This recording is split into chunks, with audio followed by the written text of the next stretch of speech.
सगळ्यांना सगळ्यात आधी श्री स्वामी समर्थ. होळीच्या पवित्र अग्नीमध्ये जर तुम्ही काही विशिष्ट वस्तू अर्पण केल्या तर आर्थिक अडचणी दूर होऊ शकतात, कर्ज कमी होऊ लागते आणि वर्षभर लक्ष्मीची कृपा राहू शकते. आजच्या व्हिडिओमध्ये मी तुम्हाला होळीच्या दिवशी करायचे काही अत्यंत प्रभावी उपाय सांगणार आहे. त्यामुळे व्हिडिओ शेवटपर्यंत बघा. व्हिडिओ आवडला असेल तर प्लीज एक लाईक, चॅनलला सबस्क्राईब करायला विसरू नका. चला तर व्हिडिओला सुरुवात करूयात. तर यातील पहिला उपाय आहे होळीच्या अग्नीमध्ये विड्याचे पान आणि तूप अर्पण करणे. होळीच्या पवित्र अग्नीमध्ये 2 विड्याची पाने घ्या. त्या पानांवर थोडे शुद्ध तूप लावा आणि श्रद्धेने अग्नीमध्ये अर्पण करा. असे केल्याने आर्थिक अडचणी दूर होतात असे मानले जाते. घरातील नकारात्मक ऊर्जा कमी होते आणि धनप्रवाह वाढत असतो. यातील उपाय क्रमांक 2 आहे नारळ अर्पण करणे. होळीच्या दिवशी नारळ अर्पण करणे अत्यंत शुभ मानले जाते. नारळाला श्रीफळ असेही म्हणतात. नारळ अग्नीत अर्पण करताना मनोभावे प्रार्थना करायची, माझ्या घरातील संकटे दूर होवोत आणि समृद्धी नांदो. हा उपाय कुटुंबातील अडथळे कमी करण्यासाठी केला जातो.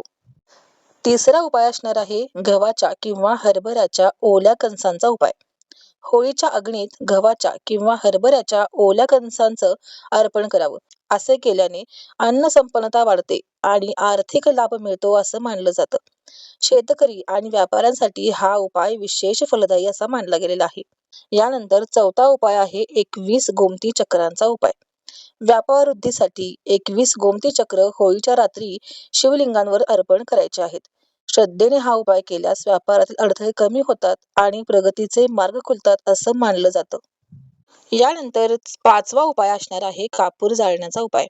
होळी पूजनात कापूर जाळल्याने नकारात्मक ऊर्जा नष्ट होते.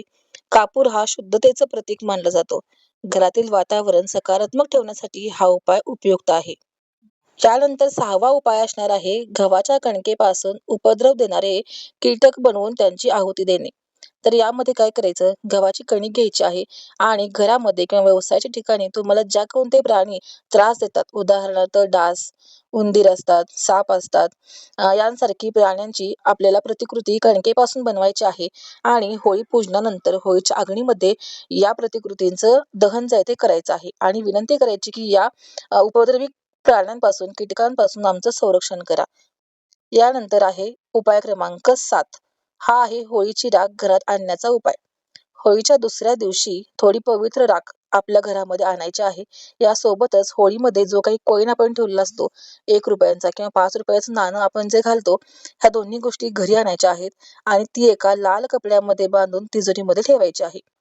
असं केल्यानं वर्षभर पैशांची कमतरता भासत नाही असं मानलं जातं. हे सर्व उपाय श्रद्धेवर आधारित आहेत. कोणताही उपाय करताना मन शुद्ध आणि भावना सकारात्मक असली पाहिजे, तर त्या उपायाचे 100% परिणाम आपल्याला दिसून येतील.